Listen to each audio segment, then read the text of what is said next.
എറണാകുളം അങ്കമാലി അതിരൂപതയുടെ പ്രാദേശിക അച്ചപാലന കേന്ദ്രമായ സുബോധനയുടെ ആഭിമുഖ്യത്തിൽ സഭയുടെ സാമൂഹിക പ്രബോധനങ്ങൾ എന്ന വിഷയത്തെ ആസ്പദമാക്കി സംഘടിപ്പിച്ച 5 ദിവസത്തെ സായാഹ്ന പഠന പരമ്പര സമാപിച്ചു.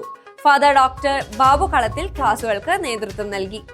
സഭയുടെ സാമൂഹിക പ്രബോധനങ്ങളുടെ അടിസ്ഥാന തത്വങ്ങളും സമകാലിക സാമൂഹിക, സാമ്പത്തിക, രാഷ്ട്രീയ സാഹചര്യങ്ങളിലെ അവയുടെ പ്രസക്തിയും പഠന പരമ്പരയിൽ ചർച്ചയായി.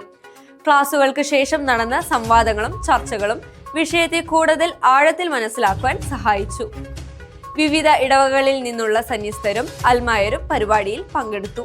അതേസമയം സുബോധനയുടെ ആഭിമുഖ്യത്തിൽ അടുത്ത സായാഹ്ന പഠന പരമ്പര ഓഗസ്റ്റ് 17 മുതൽ 22 വരെ ദിവസവും വൈകുന്നേരം 6 മുതൽ 7 വരെ നടക്കും. സഭാചരിത്രം എന്ന വിഷയത്തിൽ ഫാദർ സേവി പടിക്കപ്പറമ്പിൽ ക്ലാസുകൾ നയിക്കും.